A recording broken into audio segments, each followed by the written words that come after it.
Muito bem, vamos continuar nossa leitura do último livro da nossa série, né, desde Gênesis até aqui.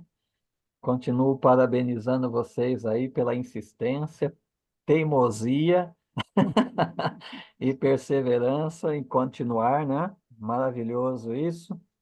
E nós entramos hoje na a nossa quinta cena. Findamos, né, a quarta no verso 4 no verso 4 do capítulo 15, e hoje nós retomamos a leitura a partir do verso 5 em diante, aí, que inaugura a quinta cena, né, de todas essas cenas que nós estamos observando no Apocalipse. É importante a gente resgatar algumas coisas que a gente já viu, porque a primeira cena, nós temos a realidade da igreja, né, presente, a realidade das comunidades cristãs, né, espalhadas por todo o mundo, representadas naquelas sete mencionadas ali, e para quem Jesus dita a sua carta e a repreende, corrige, instrui, elogia, incentiva, encoraja, é tudo aquilo, né, que é a função pastoral no trato, né, com a igreja. E a boa notícia ali é que, apesar das falhas, né, dos defeitos que vão aparecendo na igreja, Jesus está andando no meio, né, das comunidades, Jesus está presente, né, com a cada comunidade. A segunda cena é a dos selos, né? A gente vê tudo aquilo que já vimos na primeira cena, as igrejas ali sendo perseguidas, maltratadas, né? Às vezes por judeus, às vezes pelo império, etc. Mas agora uma sessão inteira, uma cena inteira, é dedicada a mostrar com dramaticidade, seguindo aí a linha, né, a característica da literatura apocalíptica.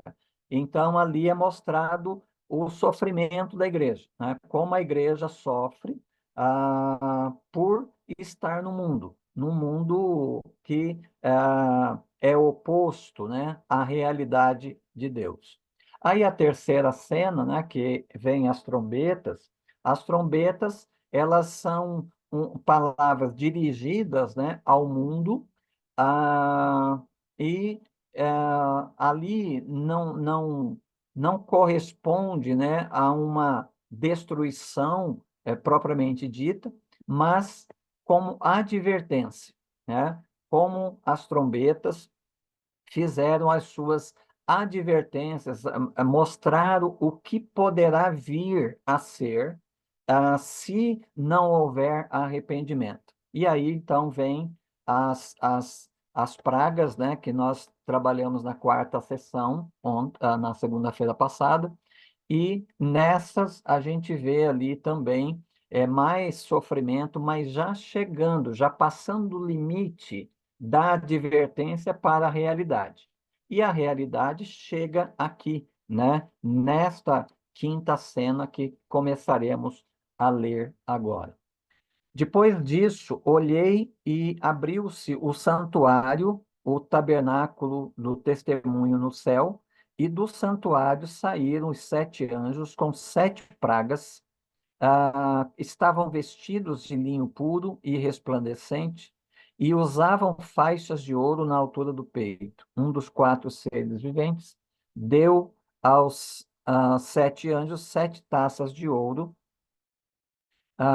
sete taças de ouro cheias da ira de Deus que vive pelos séculos dos séculos. O santuário encheu-se da fumaça, da glória e do poder de Deus, e ninguém podia entrar no santuário enquanto não consumassem as sete pragas dos sete anjos. Então, uma introdução aí, né? Observe que essa introdução fala, né, do santuário que está aberto, o tabernáculo do testemunho no céu, obviamente, tudo aqui é memória lá de Êxodo, né?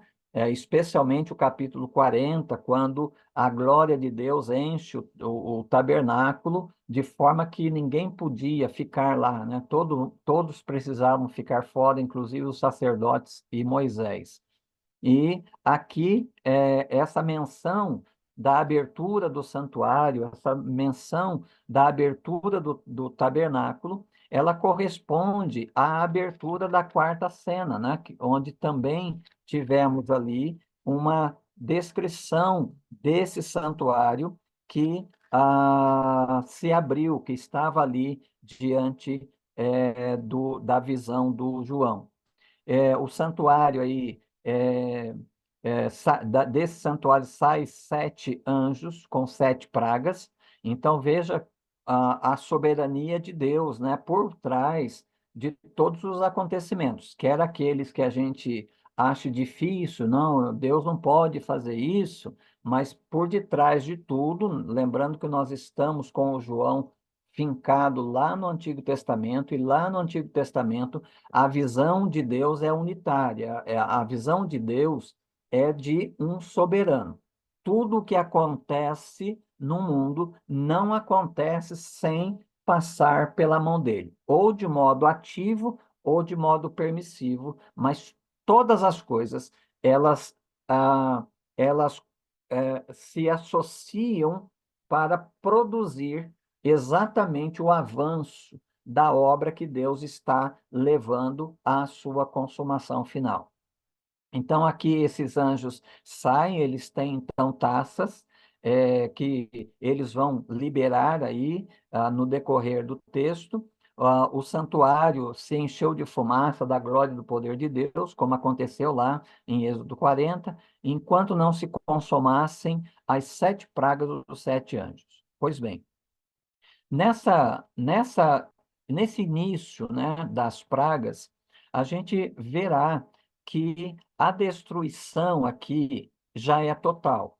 Lembre-se que lá nas trombetas, a destruição, além de ser uma advertência, ainda era parcial. Veja que lá aparece várias vezes 1/3 da terra, 1/3 do mar, 1/3, né, do céu, 1/3 disso, 1/3 daquilo. Então, indica que aquilo era uma advertência e era parcial. Agora, nós estamos entrando no cumprimento de tudo aquilo que foi advertência nas trombetas.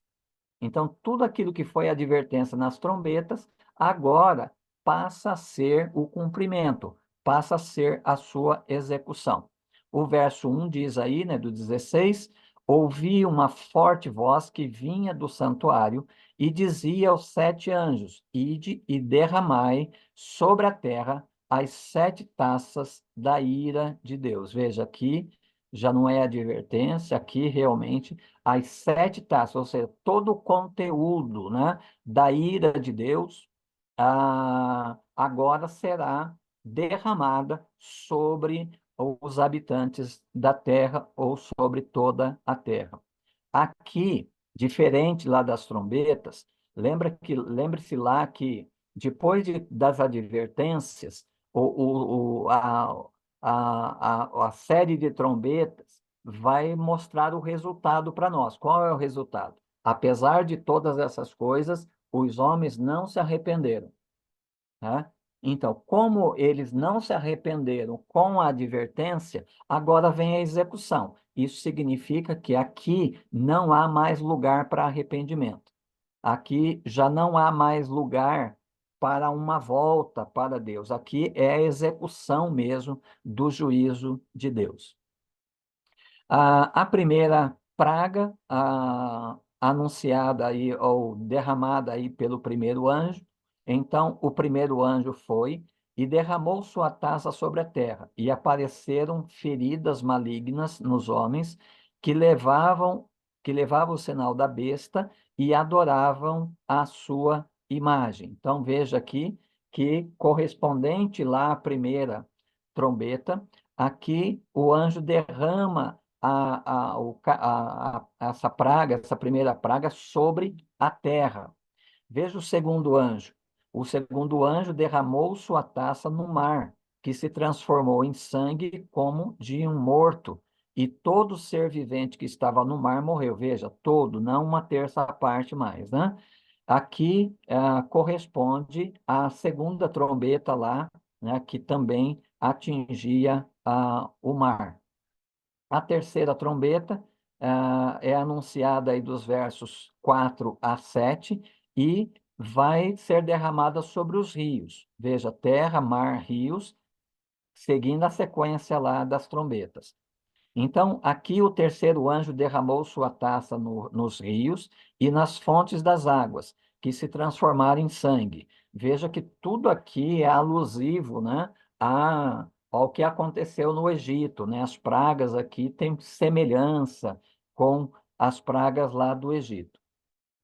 Ah, então ouvi o anjo das águas dizer: Justo és tu que és e que eras o santo, porque julgaste essas coisas. Pois derramaram o sangue de santos e de profetas, e tu lhes tens dado sangue para beber. Eles o merecem. E ouvi aí no verso 7, ouvi uma voz do altar que dizia: Ó Senhor Deus Todo-Poderoso, os teus juízos são de fato verdadeiros e justos. Aqui, quando é derramado, né, a quarta, o terceiro, a terceira taça sobre os rios, a gente percebe que isso resulta em louvor, em um reconhecimento, diante de Deus. Então, aqui eles estão cantando, né? Justo és tu, que eras e que és e que eras o santo, porque julgaste essas coisas. Primeira coisa, é uma exaltação ao juízo de Deus. Por que uma exaltação ao juízo de Deus? Será que há aqui uma celebração de vingança? Olha, até que enfim, agora vocês vão receber as pagas daquilo que vocês fizeram conosco? Não. Se celebra a justiça de Deus porque a justiça de Deus é a promessa de Deus. Os crentes vivem, né? Os piedosos israelitas do Antigo Testamento e os crentes do Novo Testamento, eles vivem a sombra de promessas divinas. Eles passam pelos sofrimentos com a promessa de Deus de que o sofrimento não será em vão e de que tudo aquilo que a igreja sofre será vingada. Então, vai chegar o dia que o juízo de Deus vai visitar este mundo. Nós já vimos, né, nas outras cenas, julgamentos parciais que alcançam ainda pessoas nesse tempo presente, e aqui nós estamos vendo o todo, que é o julgamento final de Deus. E o louvor aqui é um louvor a Deus, não é um louvor ao juízo, como uma espécie de vingança, né, daquilo que nos foi causado. Então, aqui Deus está sendo louvado por sua justiça, pois derramaram o sangue de santos e de profetas, e tu lhes tens dado sangue a beber, eles o merecem. A voz, outra agora, né, a voz do altar que dizia: Ó Senhor Deus Todo-Poderoso, os teus juízos são de fato verdadeiros e justos.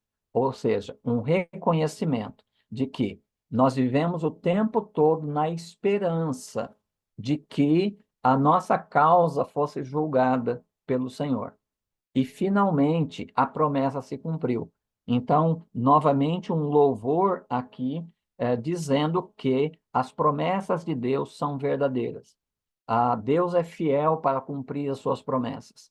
E aqueles crentes lá da igreja primitiva, e todos os crentes depois da igreja primitiva até hoje, eles leem esse texto e eles encontram, então, esperança para os seus sofrimentos, esperança para as questões, né, características desta vida, a, apimentada com a perseguição que o mundo, né, traz sobre a igreja. Então, nós somos encorajados, somos motivados a continuar passando por essas coisas, sempre olhando adiante, na esperança de que as promessas de Deus se cumpram, e aqui está o cumprimento dessas promessas de Deus de julgar o mundo. Aqui quem está cantando, né, esse cântico, representado aí pelo anjo, né, são aqueles mesmos. Lembra lá atrás do capítulo 7 lá dos selos, né, que termina lá os selos com os santos sobre o altar e o sangue deles, né, escorrendo para debaixo do altar. E lá eles clamam: até quando, ó Senhor nosso Deus, não julgará o sangue daqueles aqueles que derramaram nosso sangue sobre a terra? Lá naquela ocasião, a resposta não veio. Simplesmente foi dito a eles: esperem um pouco mais. Agora chegou a hora, chegou o cumprimento daquela oração lá, e aqui eles estão louvando o Senhor, porque ele prometeu e está cumprindo. O quarto anjo vai derramar a quarta taça, e agora a esfera onde ele vai derramar a taça é o céu, né? Então veja a mesma sequência lá das trombetas: terra, mar, rios e céu. É totalidade. Lá era advertência, aqui é fim, aqui é destruição final. O anjo, então, derramou sua taça sobre o sol e foi-lhe permitido queimar os homens com fogo. Veja, lá na trombeta, a terça parte. Aqui é todo homem, queimar os homens com o fogo. Então, este quarto anjo derrama aí dessa forma a sua taça. O verso 9 continuando, fechando, né, a quarta taça: os homens foram queimados com grande calor e blasfemaram contra o nome de Deus, que tem poder sobre essas pragas, mas não se arrependeram para glorificá-lo.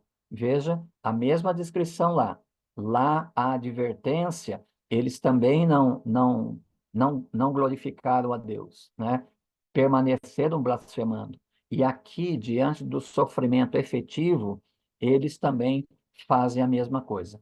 Veja que isso mostra que o único poder que pode verdadeiramente libertar o homem de si mesmo, libertar o homem da escravidão a Satanás, a escravidão ao pecado e a escravidão ao mundo, o único poder que pode abrir a cabeça, mudar o entendimento, é o Evangelho. Quando esse Evangelho já deixa de ser pregado, então não há mais qualquer possibilidade desses homens se converterem. Na verdade, eles vão seguir a fluência daquilo que sempre viveram. Eles vão blasfemar contra Deus, como sempre fizeram.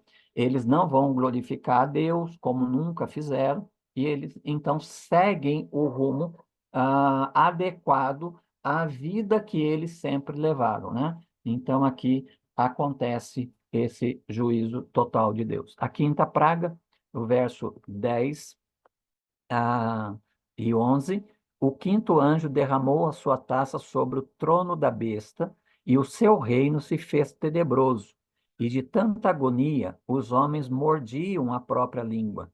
Por causa da sua agonia e de suas feridas, blasfemaram contra o Deus do céu e não se arrependeram de suas obras. Aqui a quinta praga é derramada sobre a besta, e serve aí para causar uma grande confusão, né?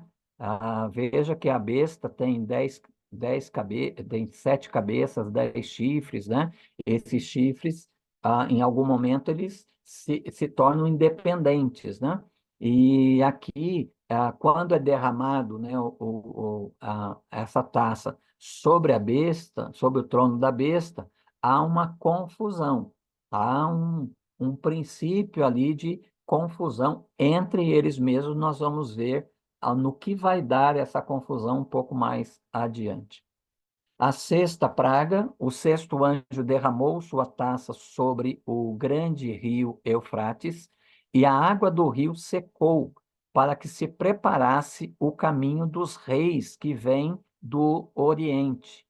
Vi saírem da boca do dragão, da boca da besta e da boca do falso profeta, três espíritos impuros, semelhantes a rãs. Esses espíritos são de demônios que operam sinais. Eles vão ao encontro dos reis de todo o mundo, a fim de reuni-los para a batalha do grande dia do Deus Todo-Poderoso. Eu venho como ladrão, bem-aventurado aquele que está alerta e tem consigo suas vestes, para que não ande nu e não se veja a sua nudez. Eles os reuniram no lugar que em hebraico se chama Armagedon. Então veja que a sexta taça é derramada aí sobre o rio Eufrates. O rio Eufrates é aquele rio já mencionado lá em Gênesis capítulo 2, né? Onde foi ali criado, né? Deus deu origem ali ao Jardim do Éden, e é dessa região que vinha também as fortes ameaças, as grandes ameaças a Israel vinham daí, né? Depois de ter enfrentado o Egito e ter sido libertado da escravidão no Egito, os próximos adversários, os próximos grandes inimigos de Israel foram a Assíria e depois Babilônia, todas as duas localizadas aí na região da Mesopotâmia, né? Mesopotâmia significa entre rios. Então, tem lá o rio Tigre e o rio Eufrates. Então, a Mesopotâmia é essa região, essa área entre os dois rios. Essa praga cai ali no rio e o efeito da praga é que as águas do rio se secam, né? E por que se secam? Veja, lembre-se que todas essas questões aqui estão saindo lá do santuário. Não tem acaso, não tem outro poder. O poder dominante é a soberania de Deus, né? Então, ele manda derramar lá a taça no rio e o rio Eufrates se seca. Por que ele se seca? Ele se seca para formar um caminho dos reis que vêm do Oriente, ou seja, que vêm daquela região, né? A Síria, a Babilônia, toda aquela região ali é a que se refere aqui o Oriente. Vi saírem da boca do dragão, aqui o dragão 12:9 lá a gente já sabe, né, que é o diabo. Vi saírem da boca do dragão, da boca da besta, nós vimos a besta ali em 13, capítulo 13, a besta que surge do mar, bem como a besta que surge da terra. Então, da boca da besta e da boca do falso profeta. Aqui, pela primeira vez, a besta, a segunda besta, recebe uma identidade, né? Lá a gente já viu pelos detalhes que era uma besta representando um sistema religioso que é pró-Estado, né? É pró um regime de governo totalitarista, imperialista, explorador das pessoas, para que o Estado seja o grande Deus a ser adorado por aqueles que não têm outra alternativa senão comer as migalhas que o Estado, então, lhes fornece. Aqui, aquela besta é identificada como sendo o falso profeta. Então, combinando a descrição de lá com aqui, então fica claro para nós que a segunda besta é um sistema religioso chamado aqui de falso profeta. Sai da boca da besta e da boca do falso profeta três espíritos imundos, semelhante a rãs. Novamente, uma, uma das pragas lá do Egito. Esses espíritos são demônios, veja aí, agora a gente está com clareza, né? Porque lá nos selos a gente viu também, né? nas trombetas, a gente viu um abismo se abrir e criaturas saindo do abismo, tinha sapo, tinha rã, etc. Aqui são identificados como demônios. Esses espíritos são de demônios que operam sinais. Veja, operam sinais, referência à segunda besta. É a segunda besta que opera sinais. Eu mostrei para vocês lá atrás que quando surge a segunda besta, né, e diz que ela faz sinais, etc., então é uma besta religiosa, mas a religião tradicional, ela é adoradora do Estado, mas ela não faz sinais, né?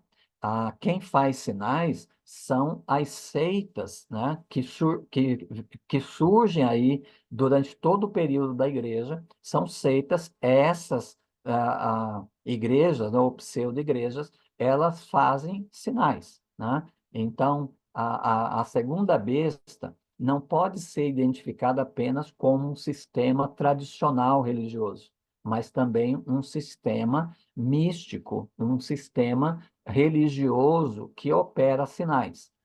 Jesus mesmo advertiu, né, que nós deveríamos ficar atentos, porque surgiria ali falsos profetas que fariam sinais iguais aos que ele fez.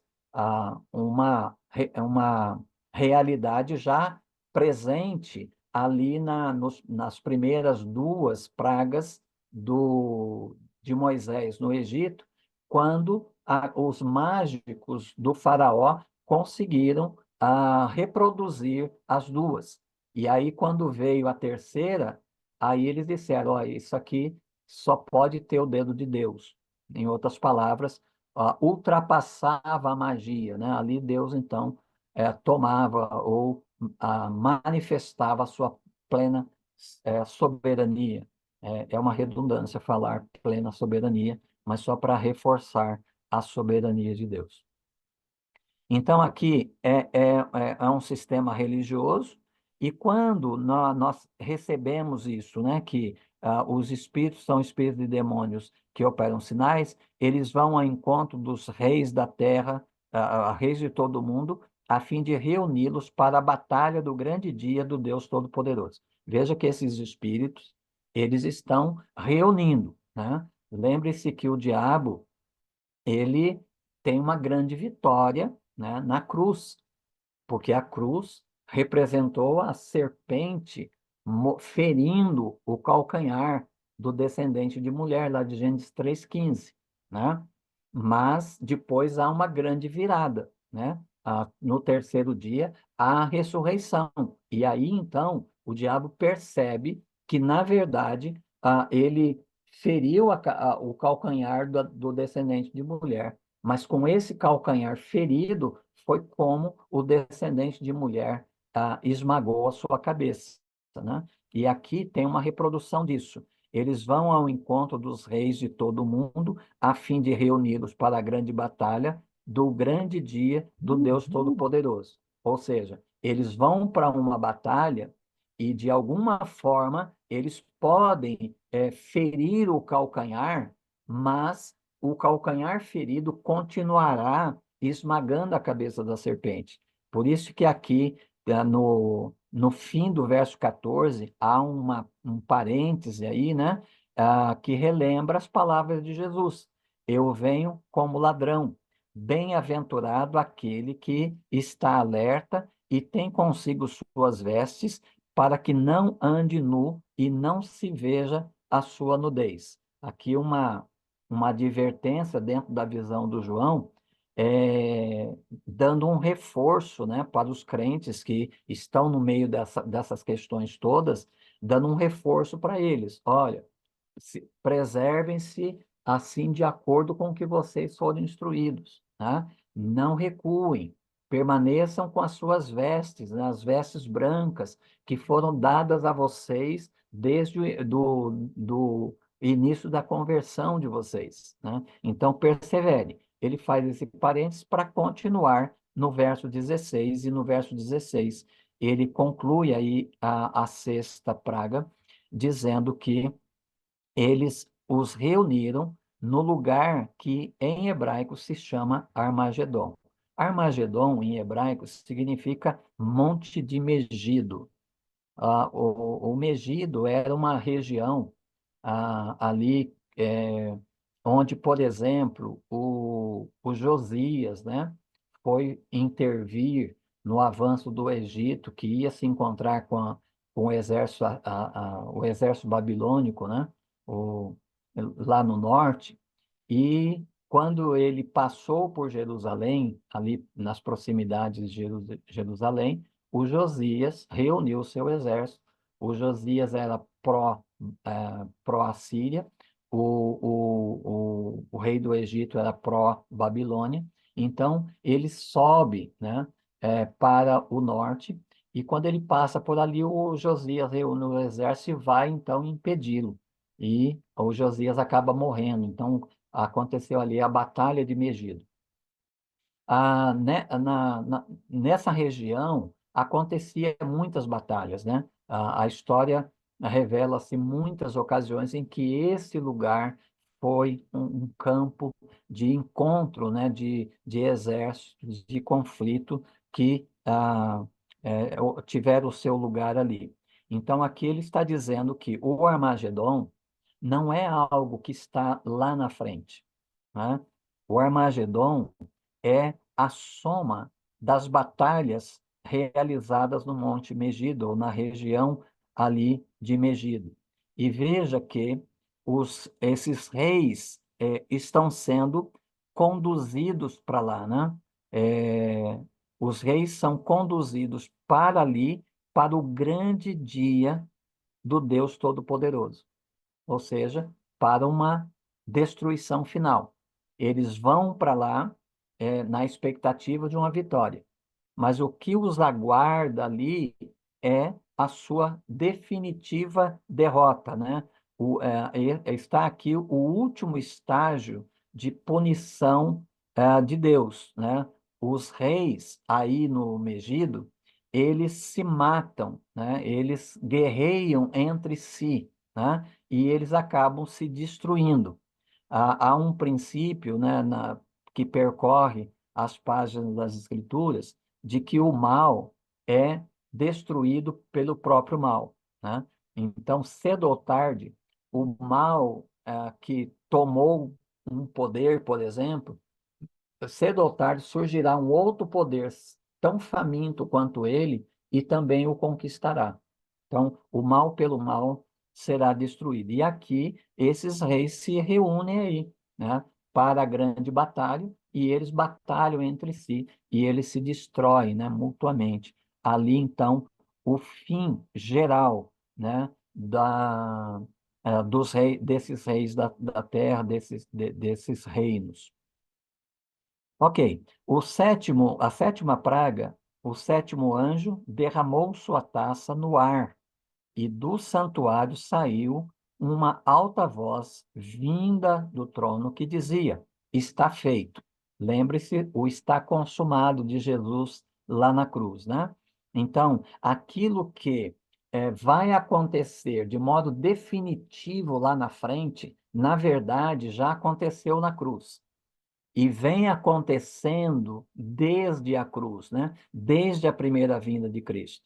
Então, essas questões vêm acontecendo em graus menores, que vão aumentando de grau até chegar no momento definitivo, quando será o fim total, né? Dessas nações ou desses movimentos.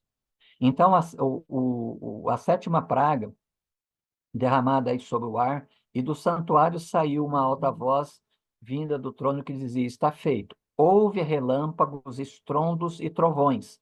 Houve também um grande terremoto, tão forte como nunca havia ocorrido desde que o homem existe sobre a terra.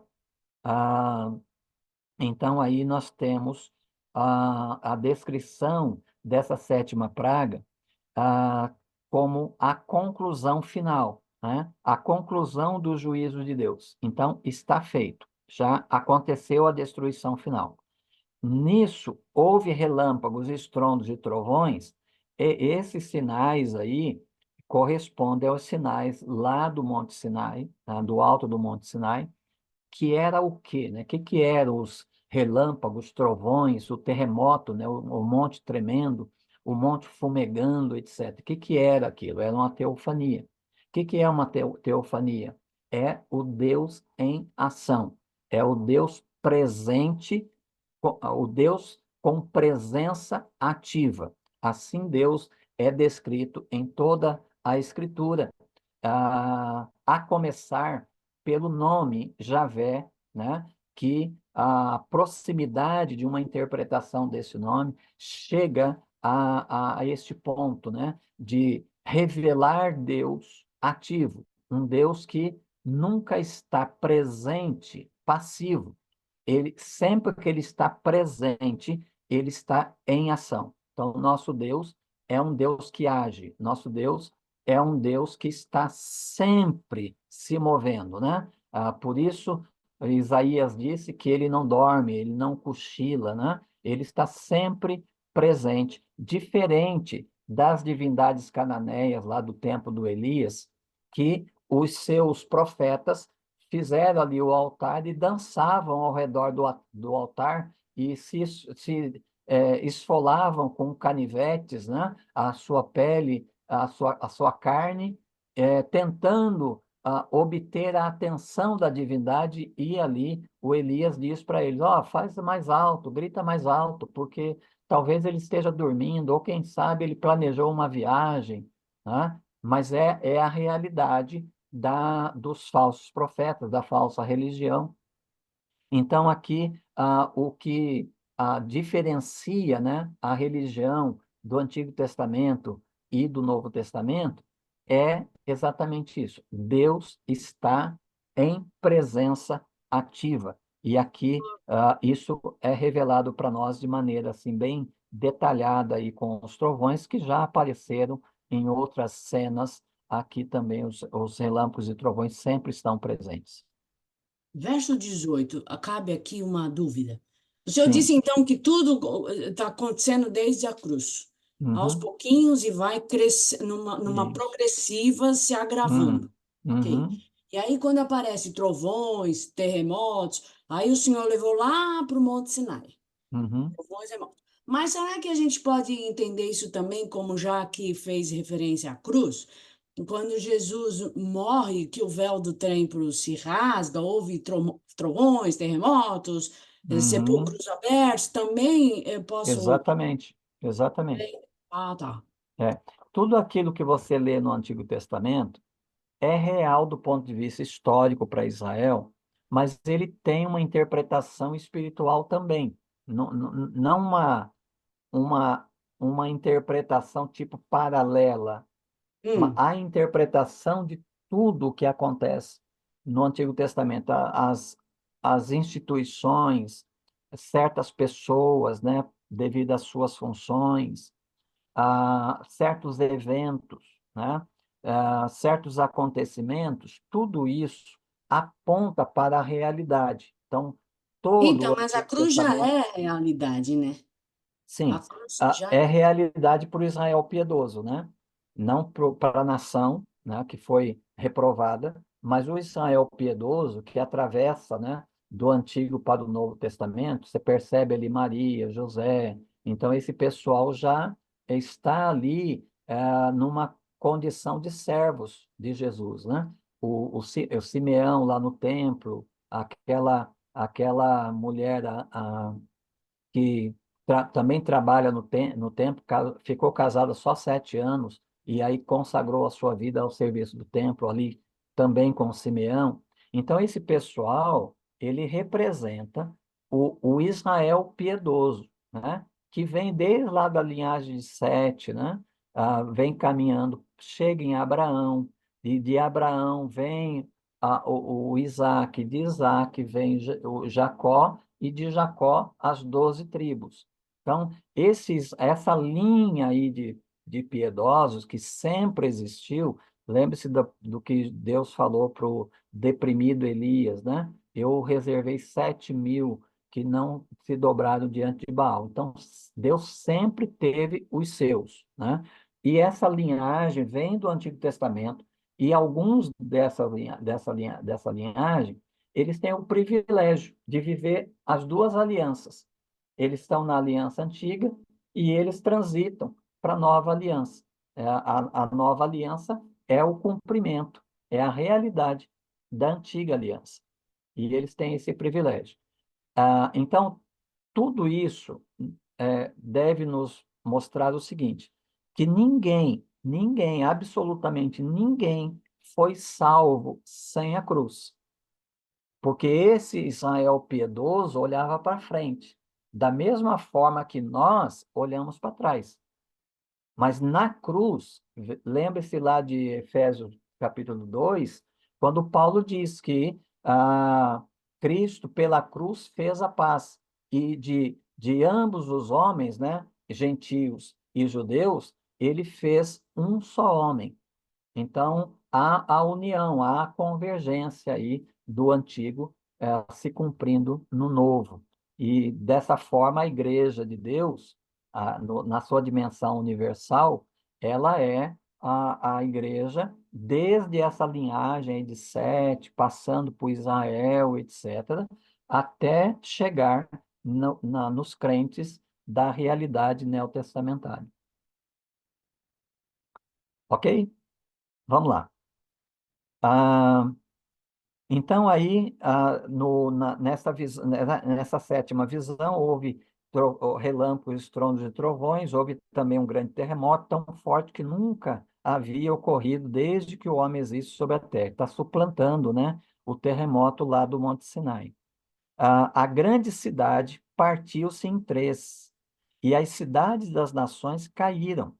Deus lembrou-se da grande Babilônia e lhe deu o cálice do vinho do furor da sua ira. Observe aqui mais uma menção à Babilônia, né? Ela já foi mencionada, de passagem aí, agora que ela é mencionada, ainda de passagem, porque ela vai ter uma cena só sua, né? Uma cena só para o caso dela, e aqui ela é mencionada como uma cidade grande que se partiu em três. Ah, as cidades das nações que estavam associadas, né, com a grande cidade caíram. Deus lembrou-se da grande Babilônia, ou seja, essa lembrança aqui é semelhante àquela, né, que Deus, com o capítulo 8 lá de Gênesis, diz que Deus se lembrou do Noé, né? Então, ele colocou Noé ali na arca, com os animais, etc. Veio o dilúvio, e quando passou o dilúvio, então o texto diz para nós que Deus se lembrou de Noé. Não é que ele havia se esquecido, é que chegou o Kairós, chegou o tempo de Deus, né? Então, lá chegou o tempo de Deus para o Noé, da mesma forma que em Cristo chegou o tempo de Deus para nós. E também agora chega o tempo de Deus para a Babilônia, né? Que a gente vai decifrar um pouco melhor ela um pouco mais adiante. Ah, todas as ilhas fugiram e os montes desapareceram. Veja que aqui é o final do mundo, né? Veja que a humanidade já foi julgada e aqui o mundo começa a ser revestido da glória que a natureza tanto gemia e tanto aguardava acontecer com ela quando os filhos de Deus fossem glorificados, ou quando os filhos de Deus fossem redimidos na forma na sua forma corpórea, né? Quando o corpo for redimido, então o corpo da natureza também o seria, conforme o Paulo disse lá no capítulo 8 de Romanos. E aqui é isso que está acontecendo. Todas as ilhas surgiram, os montes desapareceram, e do céu caiu sobre os homens um pesado granizo. As pedras pesavam quase um talento, e os homens blasfemaram contra Deus por causa da praga de granizo, pois sua praga era destruidora. Aqui, então, a destruição final, conforme o Pedro descreveu ali para nós também, em 2 Pedro capítulo 3, né? Quando ele descreve o fim do mundo, o céu, a terra, dando origem aí aos novos céus, o novo céu e a nova terra. Pois bem, agora nós vamos entrar na sexta cena.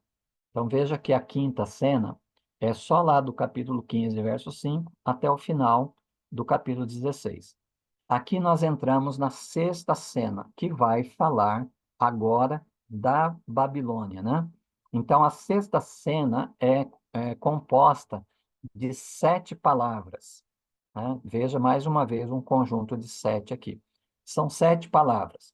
A primeira palavra vai aí do verso 1 ao verso 6.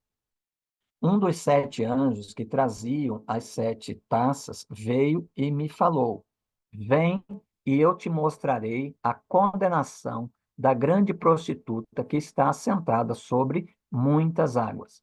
Os reis da terra se prostituíram com ela e os seus habitantes se embriagaram com o vinho da sua prostituição. Então ele me levou em espírito até um deserto e vi uma mulher montada sobre uma besta vermelha que estava cheia de nomes de blasfêmia e tinha 7 cabeças e 10 chifres. A mulher estava vestida de púrpura e de vermelho, enfeitada de ouro, pedras preciosas e pérolas, e segurava na mão um cálice de ouro cheio das abominações e da imundícia da prostituição, e na sua testa estava escrito um nome simbólico: a Grande Babilônia, mãe das prostituições e das abominações da terra, né? E aí, então, vi que a mulher estava embriagada com o sangue dos santos e dos mártires de Jesus. Ao vê-la, fiquei muito espantado. Observe aqui, então, que a primeira palavra é o anúncio, né, do julgamento da Babilônia. Aqui, a Babilônia aparece, né, como uma mulher. Então, venha, te mostrarei a condenação da grande prostituta que está assentada sobre muitas águas. Os reis da terra se prostituíram com ela e os seus habitantes se embriagaram com o vinho da sua prostituição. Então, ele me levou em espírito até um deserto e vi uma mulher sobre uma besta vermelha. Então, esta mulher, né, que é descrita aí mais detalhadamente, ou a sua pompa, né, é descrita aí no verso 4, essa mulher, ela é revelada aí, né, como sendo a Babilônia, especialmente se você ver aí o verso 18, né? A mulher que viste é a grande cidade que reina sobre os reis da terra. Então, a mulher aí é a Babilônia. É dito aí que ela está montada sobre uma besta, né? No verso 3, o João escreve aí: Então ele me levou em espírito até um deserto. Por quê que o espírito, que o João é levado em espírito até o deserto? Porque nós jamais teremos discernimento do que significa a besta, a Babilônia. Nós não saberemos distinguir entre uma cidade e outra, a Babilônia e a Jerusalém. Para nós podermos distinguir entre a Babilônia e a Jerusalém, a gente precisa estar fora dela. Então, por isso, o João é levado em espírito para o deserto.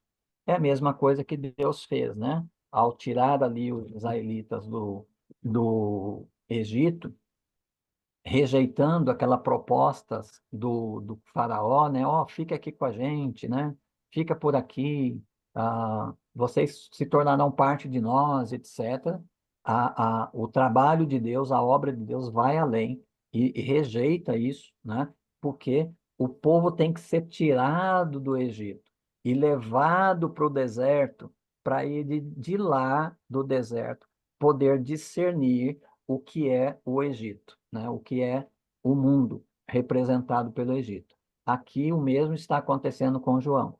Ele é levado para o deserto, porque é só colocado à parte como povo de Deus, é que nós podemos olhar o mundo e ver as suas abominações e resistir às insinuações e à atração que ela tende a, a exercer sobre todos os homens, e aí, inclusive, sobre os crentes desavisados.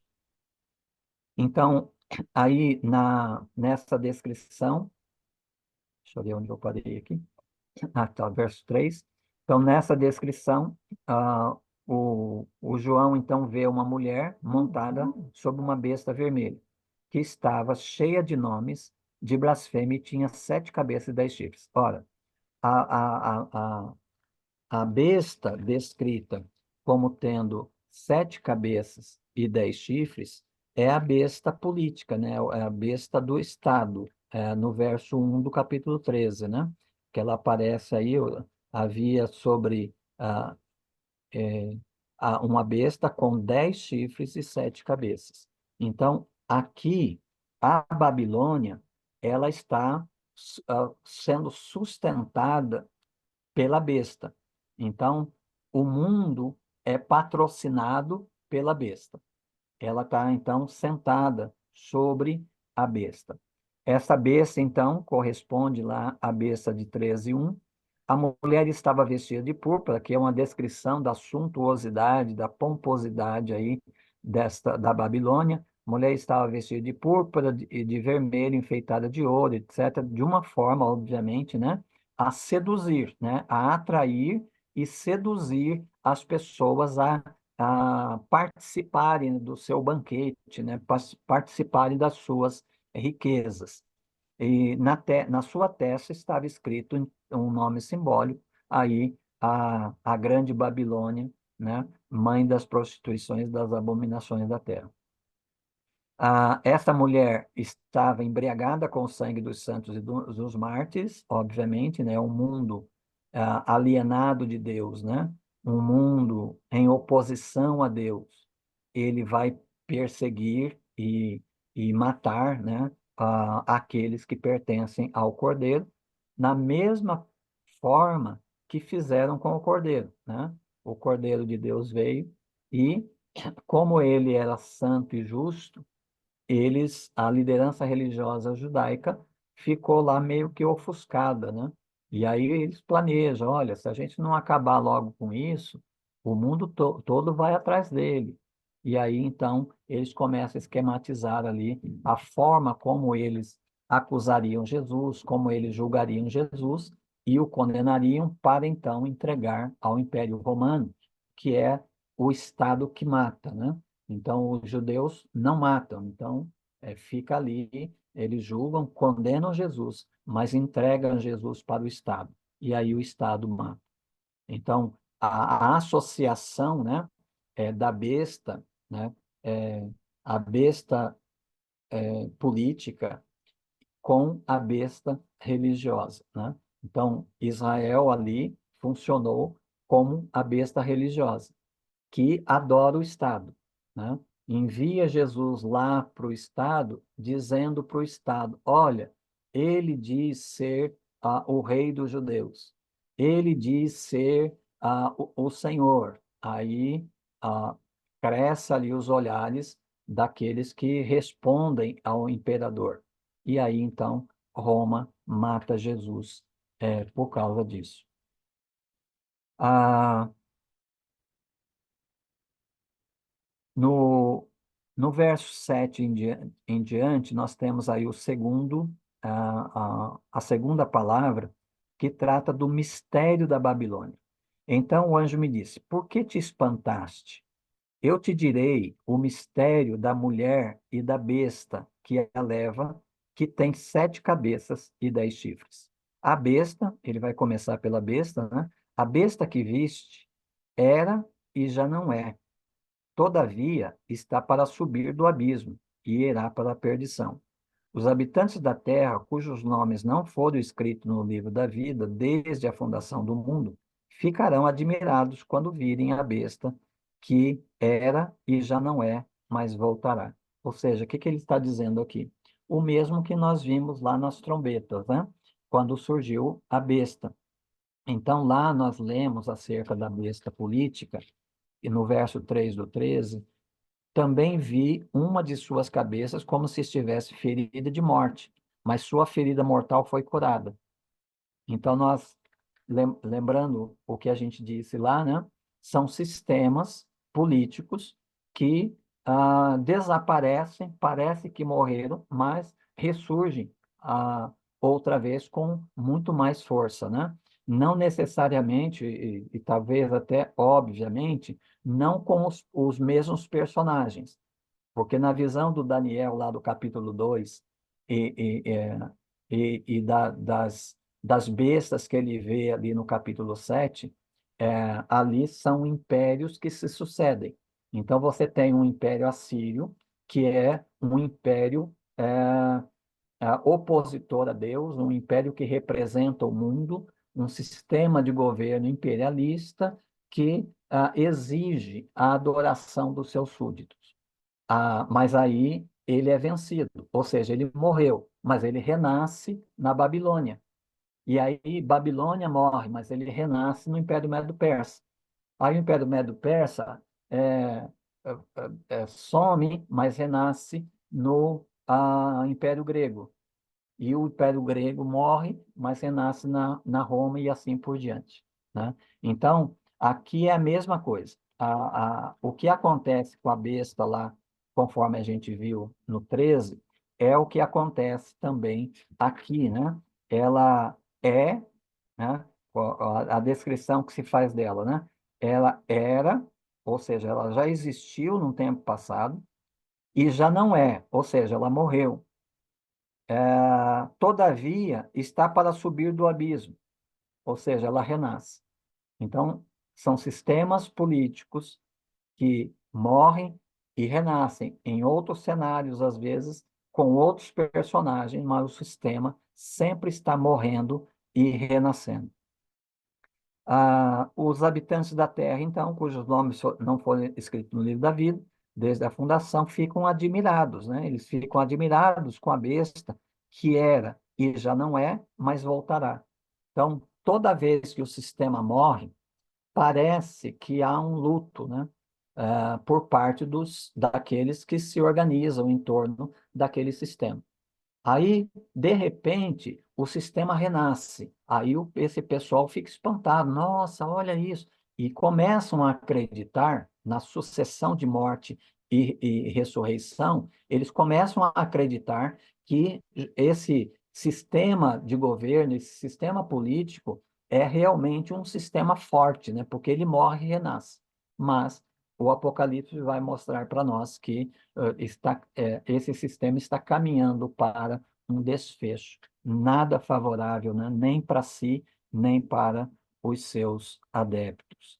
Então, ele continua dizendo aí no verso 9: aqui está a mente que tem sabedoria. Novamente, o mesmo que foi dito lá no verso 18, né, do 13, quando ele disse, né, quem tem, quem tiver entendimento, calcule o número da besta. Aqui repete-se essas palavras, né? É, a- Aqui está a mente que tem sabedoria. As 7 cabeças são 7 montes sobre os quais a mulher está assentada. Veja que esses 7 montes, ao mesmo tempo, são também 7 reis.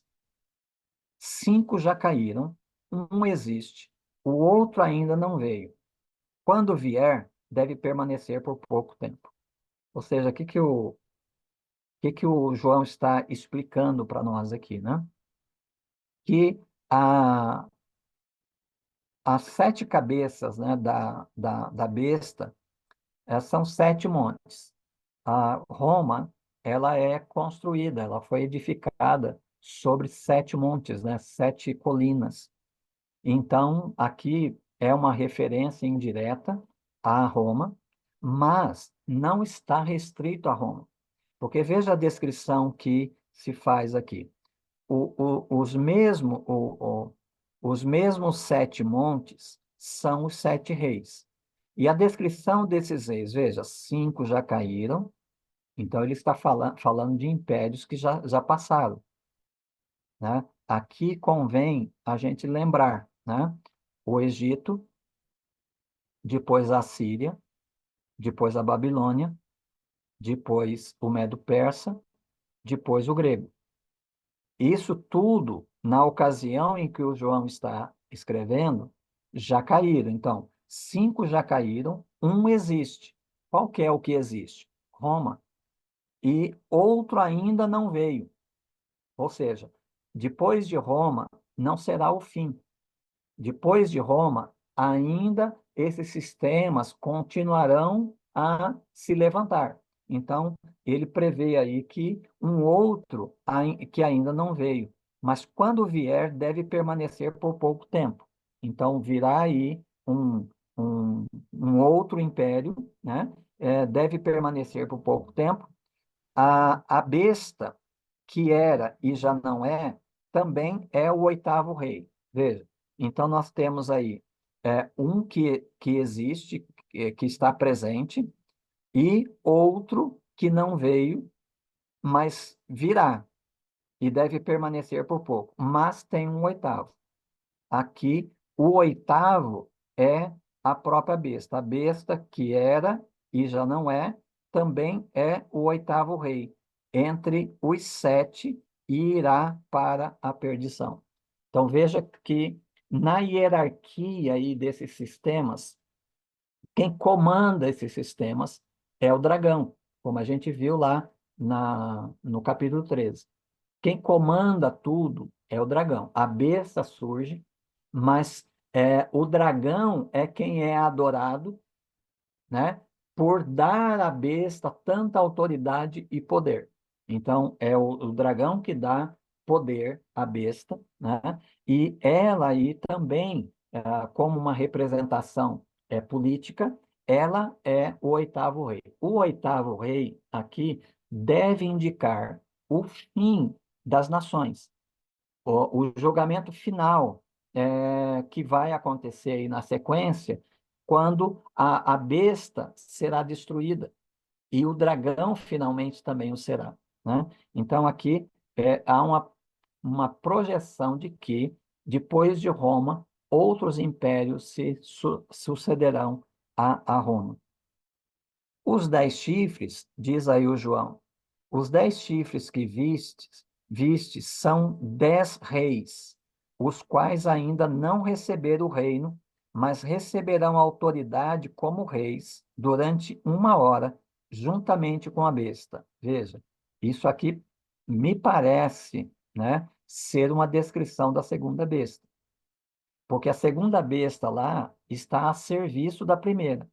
É ela que promove, é ela que restaura a enfermidade mortal da primeira besta.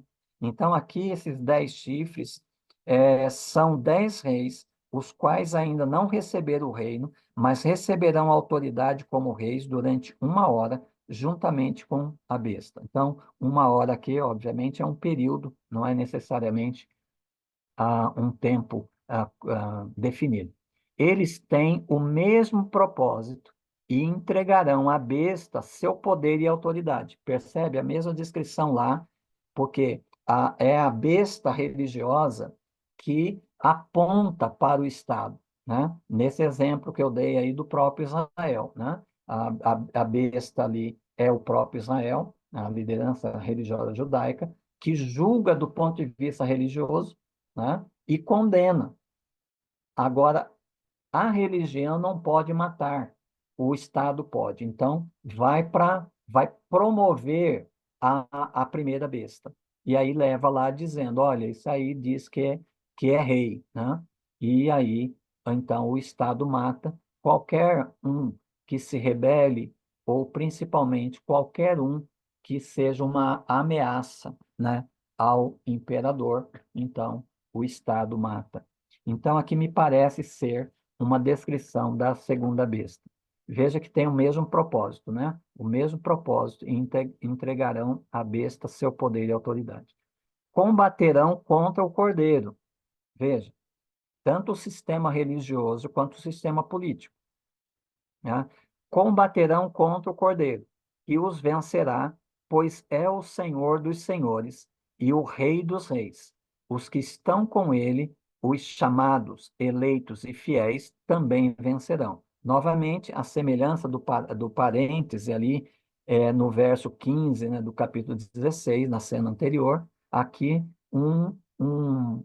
uma lembrança, né, para os crentes que estão lendo isso aqui e estão amedrontados. Então, aqui novamente, uma palavra dirigida a eles, né, dizendo para eles que o Cordeiro vencerá e aqueles que são do Cordeiro também vencerão. E disse-me ainda, o anjo ainda falando com João, as águas que viste, onde se assenta a prostituta, são povos, multidões, nações e línguas. Ali, né, no verso 1, nós vemos, vem e te mostrarei a condenação da grande prostituta, que a gente sabe agora que é Babilônia, que está assentada sobre muitas águas. Então, o que que é essas muitas águas? As águas, como já mencionei, os mares, né, são sinônimos de nações, né? Então, sempre que se observava o mar, tinha aquela noção do além-mar, né, que as nações estão do outro lado, e assim todas as nações olham para o mar com a mesma perspectiva. Aí, Então, nesse sentido, quando fala dessas nações divididas pelo mar, a gente também pode entender lá, e no céu não haverá mais mar, ou seja, não haverá mais essa separação. Não só é, no nível daquele do controle do espírito sobre as aham, águas, tal, sim. mas também a ideia de separação, não é isso? Não aqui, né? Sim, esse Nem raciocínio no livro. caminha para um momento a mais adiante, que a gente já mencionou o mar de Sim, vidro, né, nas visões sim. anteriores. Mas aqui, o João está dizendo para nós o que significam as águas, né? As águas que viste, onde se assenta a prostituta, ou seja, onde está assentado a mulher, que é Babilônia, são povos, multidões, nações e línguas.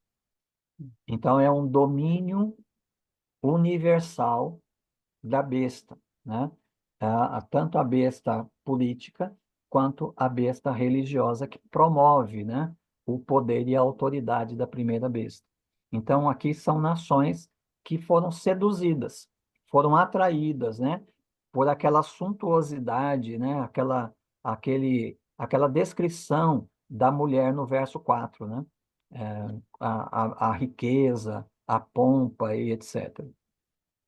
Então, aí as águas são definidas, os 10 chifres, veja, os 10 chifres e a besta que viste odiarão a prostituta.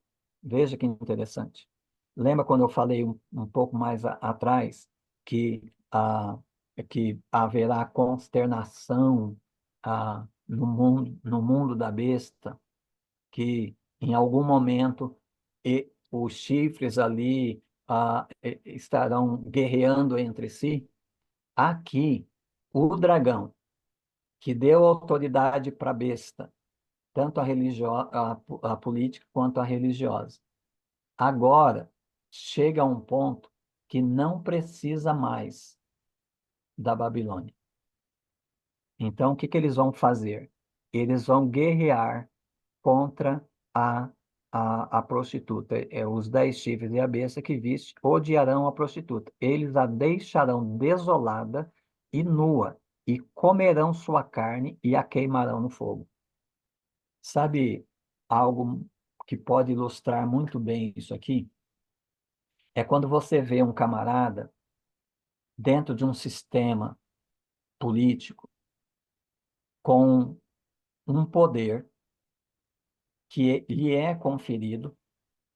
E você percebe que dentro desse sistema há um que predomina, né?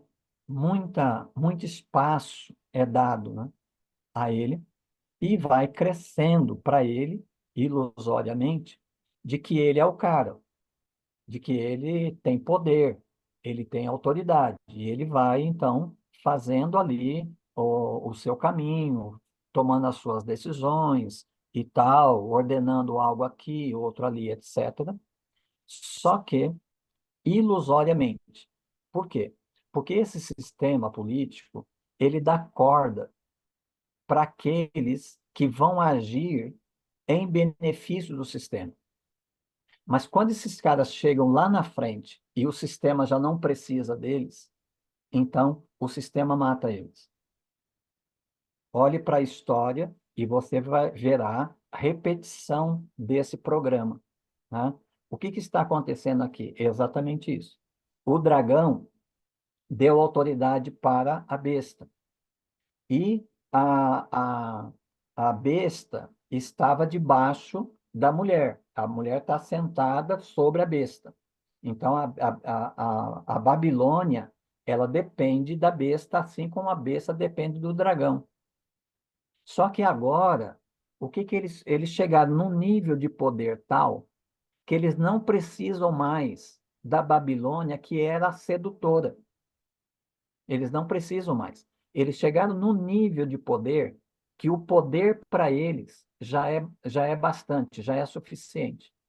Então, eles não precisam mais deste que até agora recebeu corda para agir, mas agora vai ser descartado, né? E aqui, então, a Babilônia é descartada porque se assumiu um poder puro, né? Um poder sem mistério, um poder aberto, escancarado, né? Antes era por meio da sedução, agora não. O poder se tornou tão absoluto que o poder agora se basta. Ele vai escancarar aquilo que ele é e vai, então, operar de acordo com a sua própria natureza. Não vai precisar mais de uma prostituta que seduz os habitantes da terra. Eles, então, destruirão a Babilônia, porque Deus lhes pôs no coração que executasse o intento dele, chegassem a um acordo e entregassem seu reino à besta até que se cumpram as palavras de Deus. Ou seja, aqui o João está sendo mostrado para o João que isso não está acontecendo, né, à parte do olhar de Deus. Não, nada acontece, né, sem que Deus permita, e Deus só permite na medida em que aquilo contribui para o seu plano. Vocês devem se lembrar a descrição que os apóstolos fazem ali no livro de Atos, né, quando eles estão explicando o Pentecoste, e eles falam, né, que esse Jesus que vocês mataram, que vocês crucificaram, Deus o fez Senhor, Senhor absoluto, né? O fez Senhor. E diz ali que, ah, apesar de indicar que foi vocês quem fizeram isso, ele diz, mas seguiu a predeterminação do conselho de Deus. Então, veja, Deus permite que o mal exista. Deus permite que o mal funcione, mas dentro do limite que o mal contribui para o avanço do seu plano.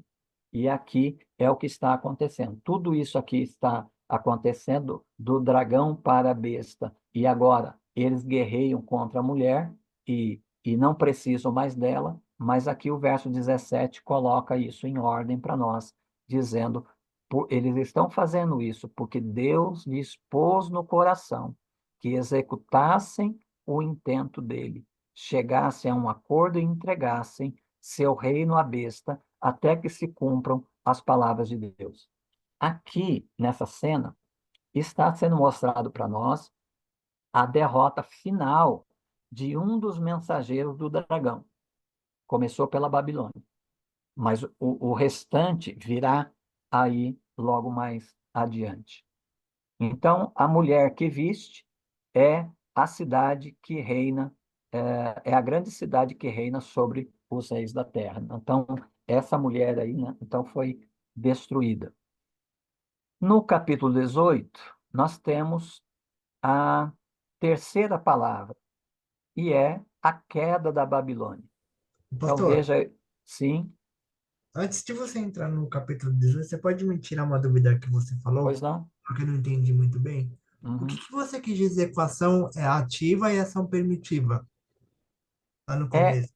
é a ação completamente nas mãos do Deus soberano.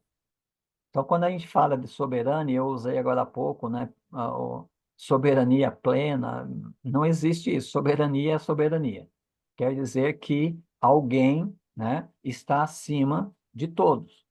Então, todo poder, por mais poderoso que seja, está abaixo de Deus, está sob o governo de Deus.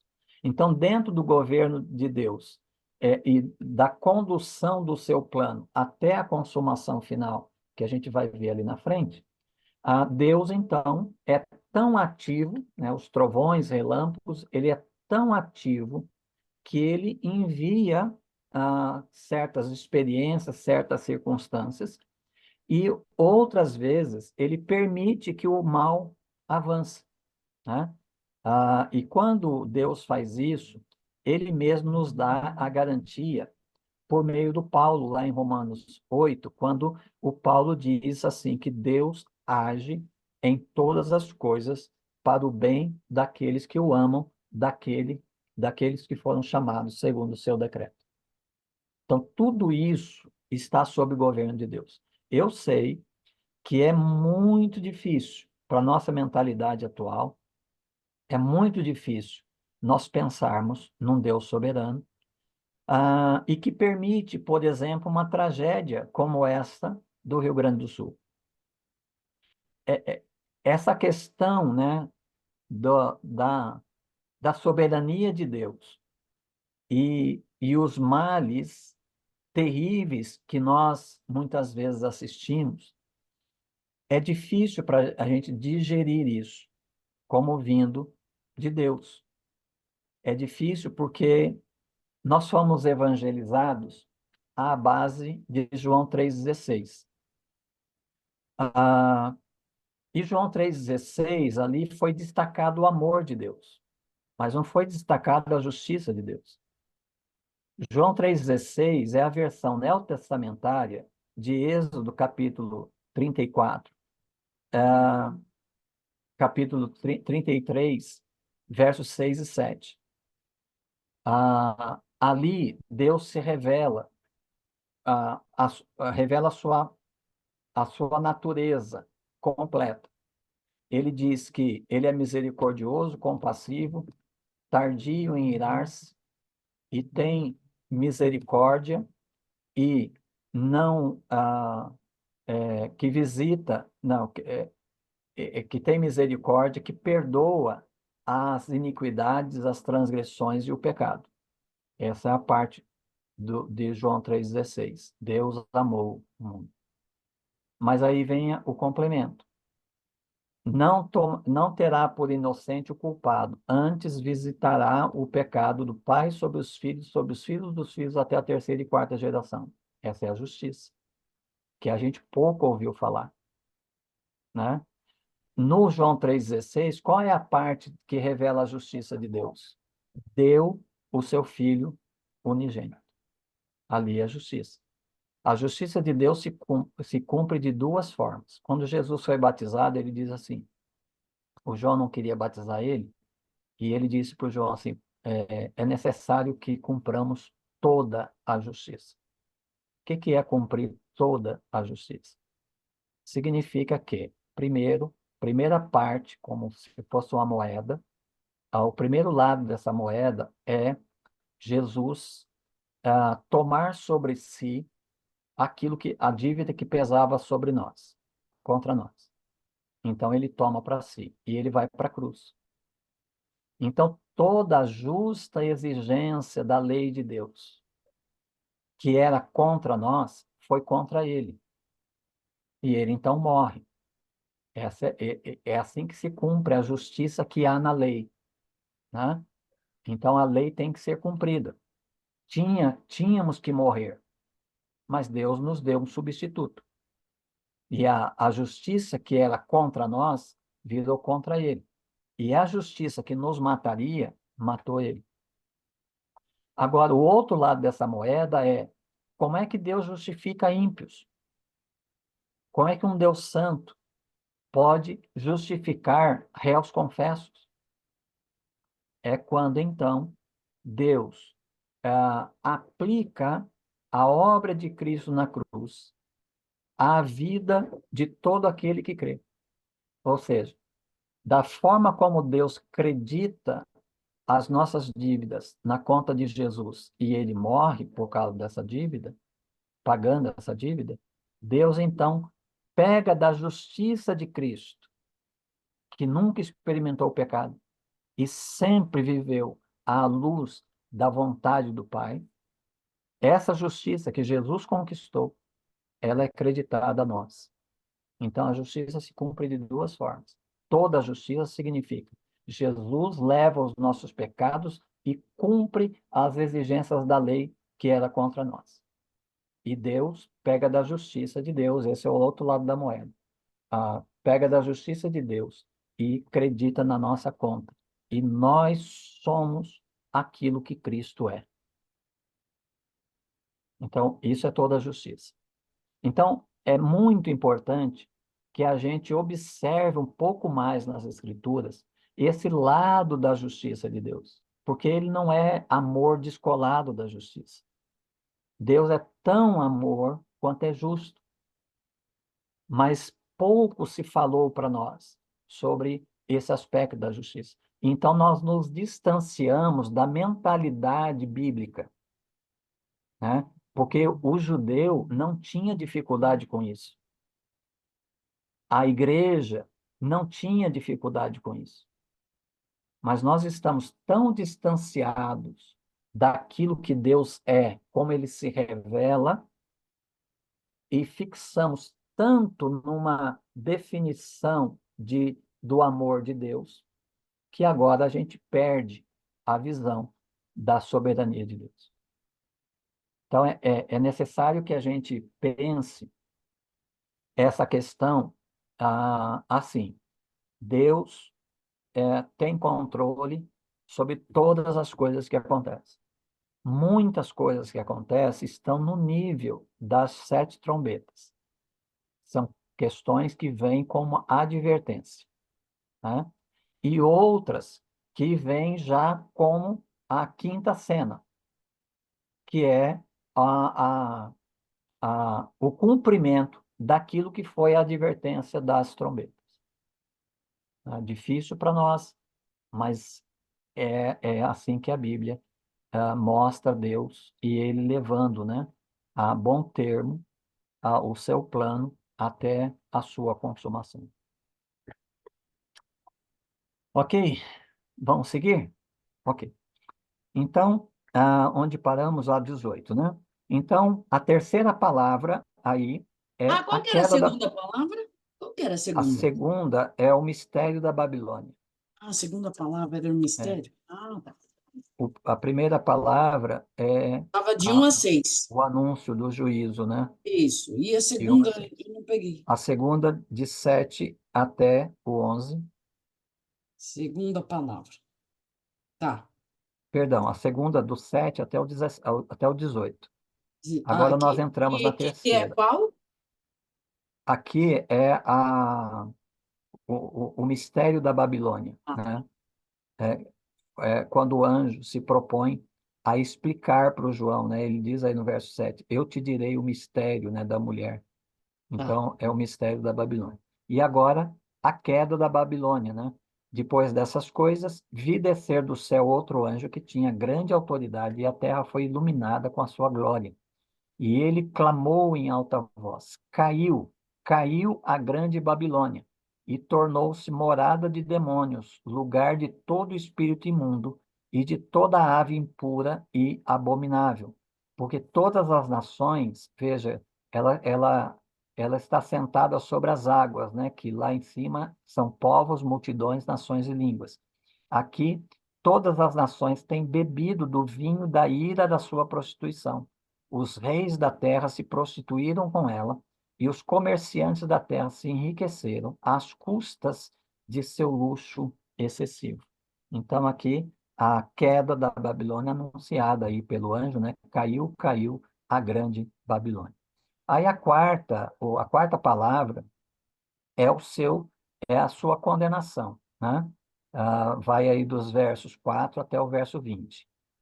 Ouvi outra voz do céu dizer: Saí dela, povo meu, para que não sejais participantes dos seus pecados e para que não incorrais nas suas pragas. Lembre-se que o decreto do Ciro lá, liberando os judeus para voltar para Jerusalém, lembre-se que havia poucos judeus interessados em voltar, né?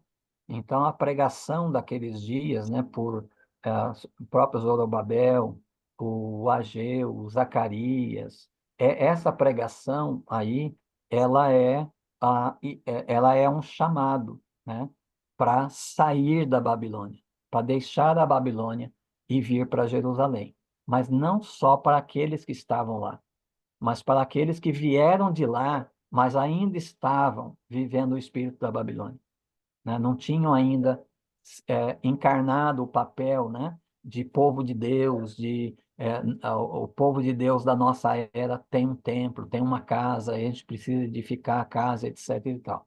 Então, a pregação aí girou em torno disso, né? Sair da Babilônia, povo meu. Essa é a quarta palavra. Essa é a quarta. Então, para que não sejais participantes, né, dos seus pecados e para que não incorrais nas suas pragas, porque seus pecados se acumularam até o céu e Deus se lembrou da maldade dela. Novamente aqui, o texto dizendo, né, que Deus se lembrou da Babilônia, aqui se lembrou das maldades dela. Retribuí-lhe de acordo com o que ela vos deu, em dobro, conforme as suas obras. Dai-lhe bebida em dobro no cálice em que ela vos deu de beber. Causai-lhe tanto tormento e tristeza quanto a glória e o luxo que ela buscou para si. Pois no coração ela diz: Estou assentada como rainha, não sou viúva e de modo algum passarei por tristeza. Então, aqui um chamado, né? Como é que você vai retribuir, né, a Babilônia de acordo com o que ela vos deu, em dobro, conforme as suas obras? Como é que você vai dar-lhe bebida em dobro no cálice em que ela vos deu de beber? Como é que você vai causar tanto tormento e tristeza, quanto a glória e o luxo que ela buscou para si? Exatamente, rejeitando a sedução e a atração da Babilônia. Por isso que começa ali com o anjo, né, dizendo: Saí dela, povo meu, para que não sejais participantes dos seus pecados e para que não incorrais nas suas pragas. Como é que nós nos vingamos da Babilônia? À medida que o evangelho, né, brilhou no nosso coração e pelo olhar, né, de Deus, nós discernimos o que é mundo oposto a Deus e o que é reino de Deus, então nós rejeitamos a Babilônia para, então, sermos efetivamente participantes do reino de Deus. Então é assim que a gente se vinga, né, da Babilônia, que representa aí todo o mundo, né? O mundo em oposição a Deus. Por isso, no mesmo dia virão as suas pragas, a morte, o pranto e a fome. Ela será destruída no fogo, pois o Senhor Deus que a julga é forte. Observe aqui o estilo do João. É muito importante isso para a interpretação do Apocalipse. Eu já mencionei que o João não está tratando de eventos sequenciais. Ele repete os eventos. Os eventos da primeira cena se repetem de um modo mais ampliado na segunda cena. Os eventos da segunda cena se repetem mais ampliado na terceira e assim sucessivamente. Aqui nós temos uma demonstração disso, né? A gente tem uma demonstração de como isso ocorre. Por isso, no mesmo dia, virão as suas pragas. Ora, o João não acabou de dizer ali atrás, né, que o próprio dragão e a besta destruíram, comeram ali a Babilônia, né? Deixou de existir, mas na terceira cena ela volta. Aí que é dito que ela caiu, mas ela continua voltando, né? Ela continua voltando. Agora aqui o povo de Deus é chamado para se vingar da Babilônia. E no verso 8, no mesmo dia virão as suas pragas. Ora, ela já não foi destruída, ela já não caiu, né? O que que o João está mostrando para nós ao longo de todo o livro? Ele está mostrando que ele não está preocupado com sequências de eventos. Esse é o grande erro na interpretação do Apocalipse. Achar que o João está dizendo, tipo um sermão, ele está dizendo, olha, esse aqui é o ponto, o primeiro ponto do meu sermão. Esse aqui é o segundo. Depois do segundo vem o terceiro. Depois do terceiro vem o quarto e assim sucessivamente. Esse é o grande engano, o grande erro na interpretação do livro do Apocalipse. Então, aqui ele repete: os reis da terra que com ela se prostituíram e viveram em luxo chorarão e prantearão por ela quando virem a fumaça do seu incêndio. Ó, está anunciando algo lá na frente, né? E lá, aqui mesmo no capítulo 18, a gente viu no final do 17, começo do 18, a gente viu que ela já foi destruída, mas aqui está apontando para uma destruição futura. É aquilo que eu venho dizendo desde do capítulo 13, né?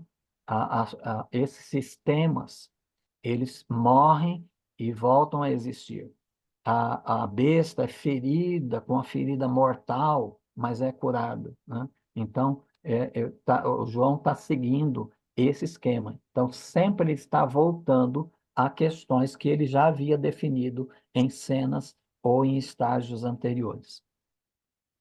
Ah, ficarão de longe, com medo do tormento dela, e dirão: ai, ai da grande cidade, Babilônia, a cidade forte, pois numa só hora veio o teu julgamento. Os comerciantes da terra chorarão e lamentarão por ela, pois ninguém mais compra as suas mercadorias. Mercadorias como ouro, prata, pedras preciosas e pérola, linho fino, púrpura, uma relação enorme aí, até o verso 13, né, que termina até comércio de almas humanas. Veja, tudo isso aqui é simbólico, né? Não é matéria. Aqui é simbólico. Ele está mostrando para nós quantos produtos a Babilônia produz para usar, para seduzir, né, as nações da terra, né? Quantos produtos? E aqui não pretende-se, né, dizer que são só esses produtos. Quem lê aqui deve ficar espantado. Nossa, a Babilônia tem todo esse produto? É essa a razão porque ela tem tanto poder de seduzir as pessoas, né? Mas há muito mais produtos do que esses mencionados aqui. Observe que o auge dos produtos da Babilônia é comércio, né, de escravos e almas humanas. Veja que coisa terrível, né? O mundo é capaz de fazer. Também desaparecerão os frutos que a tua alma cobiçava. Todas as coisas delicadas e suntuosas desaparecerão e nunca mais serão encontradas. Os que vendem essas coisas se enriqueceram, com elas ficarão de longe, com medo do seu tormento, chorando e lamentando-se, dizendo, ai, ai da grande cidade que estava vestida de linho fino, de púrpura, de tecido vermelho, adornada com ouro, pedras preciosas, etc. Todos os pilotos, todos os que navegam para qualquer porto, aqui são os comerciantes, né?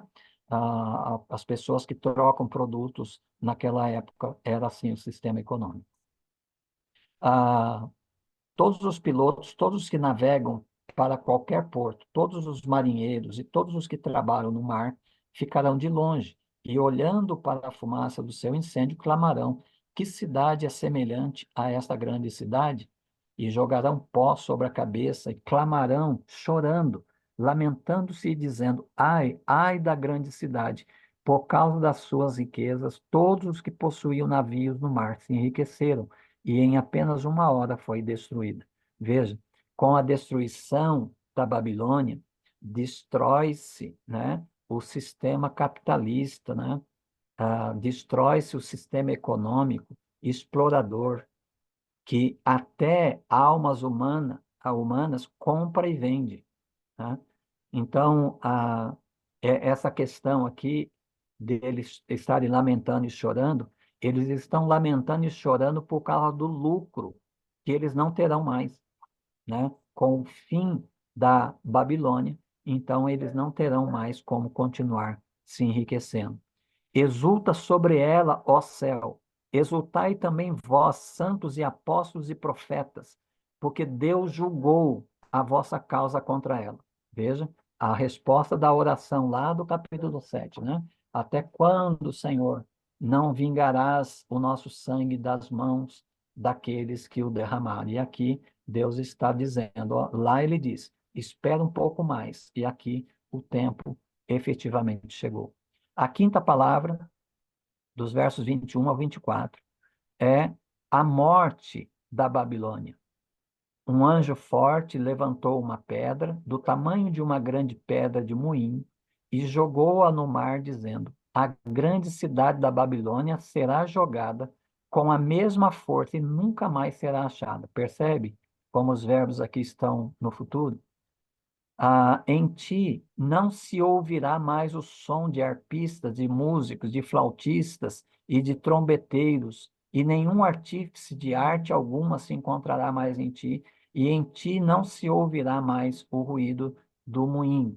Veja, todas essas profissões ou essas produções que têm como objetivo promover o poder e a sedução da Babilônia, né? Então, não é a Babilônia em si, mas são aqueles que pertencem à Babilônia que produzem, né, os produtos da Babilônia que são usados, então, para seduzir todas as pessoas. Em ti não se ouvirá mais, aqui o som, né, o som festivo, a luz da candeia não mais brilhará em ti, e a voz do noivo e da noiva não se ouvirá mais em ti, pois teus comerciantes eram os nobres da terra, e todas as nações foram enganadas pelas tuas feitiçarias. Nela foi encontrado o sangue dos profetas, dos santos e de todos os que foram mortos na cena. Ok. Aí, então, a quinta palavra, né? Capítulo 19 continua aí ainda a Babilônia em cena, né? E aqui nós teremos o cântico da Babilônia, dos versos 1 a 5. Essa é a sexta palavra, então, né? Depois dessas coisas, ouvi no céu uma forte voz, como de uma imensa multidão, que dizia: Aleluia! A salvação, a glória e o poder pertencem ao nosso Deus, pois seus juízos são verdadeiros e justos. Ele julgou a grande prostituta que havia corrompido a terra com a sua prostituição, e das mãos dela vingou o sangue dos seus servos. Outra vez disseram: Aleluia! A fumaça que sai dela sobe pelo século dos séculos. Então, os 24 anciãos e os 4 seres viventes, lá do capítulo 4, né? Voltando aqui, como reapareceram também nas trombetas, e os 4 seres viventes prostraram-se e adoraram a Deus, que está assentado no trono, dizendo Amém e Aleluia. E do trono saiu uma voz que dizia: Louvai o nosso Deus, vós todos os seus servos, e vós que o temeis, tanto pequenos como grandes. E, Então, pastor, só aqui. acelerou de novo. Não, a O leitura, cântico da só Babilônia, só a não, é leitura, mas só a leitura. a sexta palavra é o cântico da Babilônia? Não O é da cântico da Babilônia? Babilônia. A É. Babilônia? É esse cântico aqui, Ah, mas é um ah. cântico invertido. Porque se ela está morrendo, É, como é que ela canta? mas aqui é um cântico no sentido avesso, né? É o cântico celebrando, né, a justiça de Deus que se efetivou na destruição da Babilônia. Hum. Então, aqui, nessa sexta palavra, né, o cântico da Babilônia, nós temos aí o louvor, né, uma voz de imensa multidão que dizia, o que diz, né? Louvores ao Senhor, significado aí de aleluia, a salvação, a glória e o poder pertencem ao nosso Deus. Então, uma celebração do grande poder de Deus. Voltando àquilo que eu já mencionei, porque isso já foi mencionado na cena anterior, a, essa questão, né, de louvor agora é todo talvez, aquela pressão interna da igreja e dos crentes, né, que viveram ali a opressão, a perseguição, as dificuldades em razão de pertencerem a Deus, né? Eles vivenciaram aquilo tudo na esperança, porque nem sempre as coisas terminaram como eles queriam. Então, eles sempre suportaram e perseveraram, porque eles tinham esperança em algo que aconteceria mais adiante. Agora, imagina o que acontece quando esse algo se cumpre diante dos olhos deles. Não será outra coisa senão a explosão, né, de alegria e de reconhecimento. Sim, Senhor, o Senhor é fiel, o Senhor prometeu e agora o Senhor está cumprindo. E nós estamos vendo, né? Aí então o rompimento em adoração, que não toma, né, só essa multidão, né, que canta o juízo sobre a Babilônia, exaltando, né, a justiça de Deus, a promessa cumprida de Deus, e também inclui aí os 24 anciãos e os 4 seres viventes. Os 4 seres viventes, como nós interpretamos lá no capítulo 4, né, eles representam a natureza, né, toda a natureza criada por Deus. E os anciãos representam a igreja na sua totalidade, os 144 mil, ou aquela multidão incontável que João não conseguiu contar, né, de tão grande que era. Aqui se juntam em adoração. Então, aqui você tem todo o universo louvando o Senhor, né? Os anjos, uma multidão, os 24 anciãos, a totalidade da igreja, a natureza, os seres viventes, todo o universo agora está exaltando e louvando o Senhor. A sétima palavra é o sucesso, é o sucessor da Babilônia, né? Será que a Babilônia tem um sucessor? Quem é o sucessor da Babilônia? Vamos ver aqui nessa sétima palavra. Também ouvi uma voz como a de grande multidão, como o som de muitas águas e fortes trovões, que dizia: Aleluia, porque o Senhor nosso Deus, o Todo-Poderoso, já reina. Alegremo-nos, exultemos e demos glória a Ele, porque chegou o momento das bodas do Cordeiro, e sua noiva já se preparou, e foi-lhe permitido vestir-se de linho fino, resplandecente e puro, pois o linho fino são as obras justas dos santos. Quem é o sucessor da Babilônia?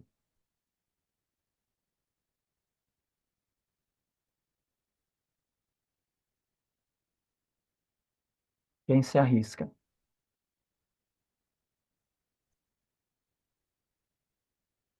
Se alguém está falando, está com o microfone fechado, que eu não estou ouvindo. Jesus voltando, seria? Veja a descrição aí, ó. Uma grande multidão, como o som de muitas águas e fortes trovões, que dizia: Aleluia, porque o Senhor nosso Deus, o Todo-Poderoso, já reina. A igreja. Alegremos. Exatamente. A igreja. A igreja aqui, que mais lá na frente, ela será identificada como a Nova Jerusalém. Então, o sucessor da Babilônia é a Nova Jerusalém, né? E aqui segue-se, né? Alegremos, exultemos e demos glória a Ele, porque chegou o momento das bodas do Cordeiro e sua noiva. Aqui, a igreja noiva, um pouco mais adiante, como eu disse, ela será mencionada como a Nova Jerusalém. Já se preparou e foi-lhe permitido vestir-se de linho fino, resplandecente e puro, pois o linho fino são as obras justas dos santos.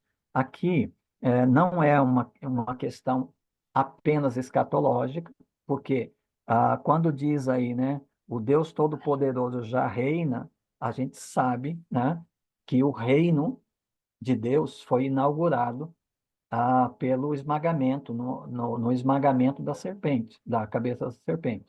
Tá? Então, ali foi inaugurado o reino de Deus. O que nós teremos adiante e estamos caminhando para lá é a consumação desse reino. Então, lembre-se lá de 1 Coríntios 15, né, que o Paulo fala, que Jesus ressuscitou, que foi assunto aos céus, está à direita de Deus Pai, até que todas as coisas sejam colocadas debaixo dos seus pés. Então, nós estamos progredindo para a consumação. E o que acontecerá, segundo Paulo ali? O que acontecerá? Então, quando todas as coisas estiverem sujeitas, né, completamente sujeitas debaixo dos pés de Jesus, ele então entregará a Deus.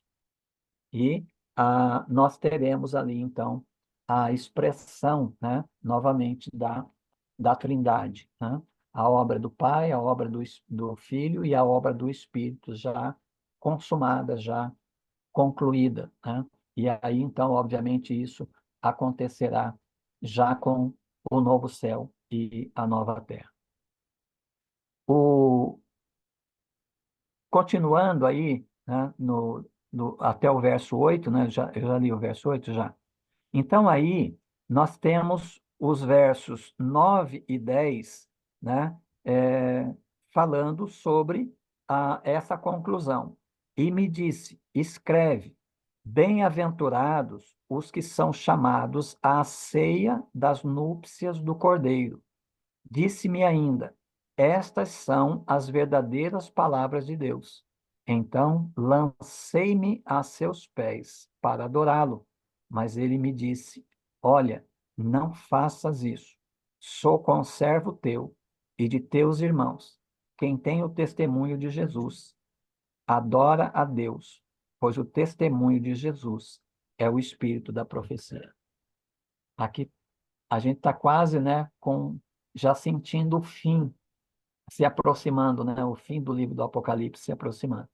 Então, novamente, aqui uma advertência, né, o João intenta ali adorar o anjo, e o anjo devolve essas palavras, que, obviamente, é uma palavra para a igreja, né?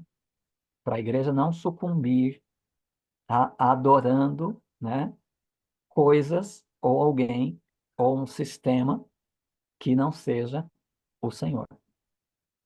Então, nesse sentido, a igreja recebe aqui tanto uma lembrança, não é uma advertência, uma lembrança, né, quanto uma instrução, né, um encorajamento para a sua perseverança. Não adorar nada e nem ninguém. Apenas adora a Deus, pois o testemunho de Jesus é o espírito da profecia. Ok, vamos parar por aqui. Terminamos aí a sexta cena,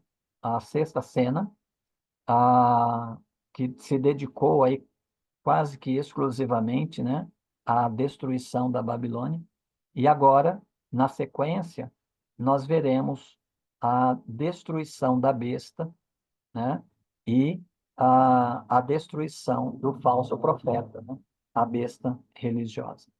Na próxima semana nós seguiremos a partir daí. Perguntas, acréscimos, Não deu nem tempo de contribuições? conjecturar pergunta nenhuma, não. Pastor, Mas, desculpe, sim. a Nova Jerusalém, assim como está colocada, assim, tem ideia de onde seria isso? Como seria? Que É lugar seria? no reino de Deus. Então, mas não é aqui nessa terra aqui. É Ou na será nova que é? terra, a nova terra e o novo céu. Essa tudo vai ser É, destruído. é esta terra, mas tão glorificada quanto serão os nossos corpos. Será diferente, então. Aham. Tá certo. Agora, eu disse que o lugar será no reino de Deus, porque eu estou acompanhando a teologia bíblica, né? Que define o reino de Deus como a, o povo de Deus reunido na presença de Deus, no lugar escolhido por Deus. Então, lá no Antigo Testamento, qual era esse lugar? Jerusalém. Era tão histórico quanto era simbólico, né? Porque aquela Jerusalém histórica, ela deixa de existir. Assim como o Israel de hoje, né, não é o Israel bíblico, né? Essa Jerusalém aí, quando nós lemos salmos que falam, orai pela paz de Jerusalém e tal, a gente tem que interpretar isso à luz do Novo Testamento. Porque não é para orar pela paz dessa Jerusalém aí, porque a nova Jerusalém é a igreja. Então, orar pela paz da igreja, pela paz entre as pessoas da igreja, orar pela paz, né, que permita à igreja avançar nas suas fronteiras, né? Então, é a Jerusalém espiritual e não aquela Jerusalém histórica, embora, assim como a gente ora pelas cidades do Rio Grande do Sul, a gente ora por Jerusalém que está em guerra e tal, oramos pela faixa de Gaza, né? Pelos palestinos e por outras tantas cidades ou nações que estão em guerra. Obrigada, pastor. Alguém mais quer fazer alguma pergunta? Pastor, então tá certo a gente falar assim, né? Vamos orar pela paz em Jerusalém, né? Que engloba tudo, né? Todas as nações. Ou eu estou errado? Não, a gente deve orar por cidades e nações à medida que nós vemos ali, né? Guerra, sofrimento, tragédias, né? A gente tem que orar por qualquer cidade, né? Quando os salmos dizem, né, que é para a gente orar pela paz de Jerusalém, era para orar pela paz daquela Jerusalém, né? Porque era o lugar onde se expressava o reino de Deus. Ah, o povo reunido na presença de Deus no lugar escolhido por Deus. Mas isso sai do histórico e ele então caminha para a sua realidade. Aquilo tudo era sombra. Então, quando se fala de Jerusalém hoje, a gente está falando do seu cumprimento. Então, onde está Jerusalém, né? Ah, o que é a Jerusalém hoje? É a igreja reunida na presença de Deus, no lugar escolhido por Deus. No momento, qual é esse lugar? Onde é que a igreja está reunida na presença de Deus? Em todas as igrejas, né, pastor? Quando nos reunimos, está no Hum, mundo inteiro, hum. ou não? Espiritualmente falando, mediante a Efésios 1, a posição da igreja já Ah, está com Cristo, ok. vitoriosa lá. Então, nós estamos em Cristo. É, É em Cristo que nós estamos adorando na presença de Deus. é. O lugar é Cristo. Lá no Antigo Testamento era o templo, era o tabernáculo, mas tudo isso era sombra da realidade que se cumpriu em Cristo. Então, é em Cristo o novo templo, é em Cristo o novo tabernáculo, é nele que nós nos encontramos verdadeiramente com Deus. E se E o aí, templo somos nós e o tabernáculo sobre nós, nós hum, estamos em Cristo de acordo com Romanos 6. A sim, união de Cristo em uhum, nós. estamos unidos com e em Cristo, né? Agora, quando chegar lá no final, aí, quando Cristo, né, entregar o reino ao Pai, aí o reino terá sido consumado. Aí o reino de Deus continuará sendo o povo de Deus, reunido na presença de Deus, num lugar escolhido por Deus. E qual vai ser esse lugar? A Nova Jerusalém? O novo céu e a nova terra. Hum. A nova Jerusalém é a igreja.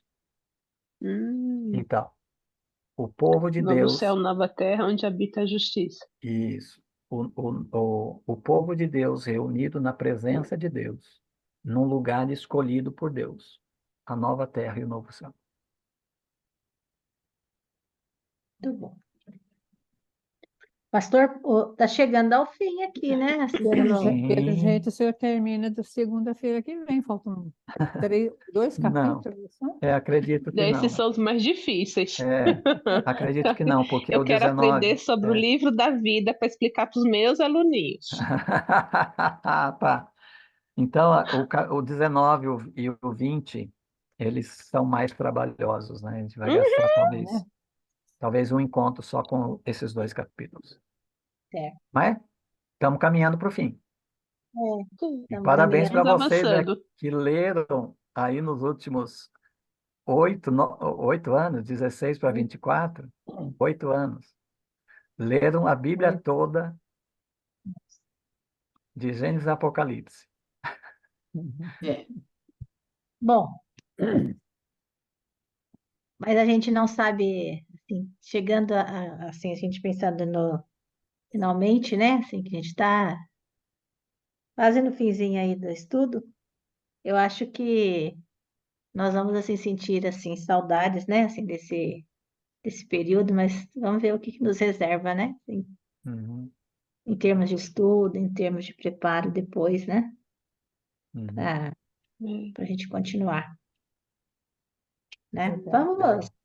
Então, acho que está na hora da gente encerrar, porque o pastor já terminou um pouquinho antes e a gente está aí Uhum, incomodando o pastor Márcio. Boa semana para todos. Deus abençoe cada um. Abençoe suas Amém. famílias, abençoe o pastor, abençoe a Damares, né? Suas filhas, seu genro, que as uhum. coisas caminhem em paz, né? E segurança para todos nós.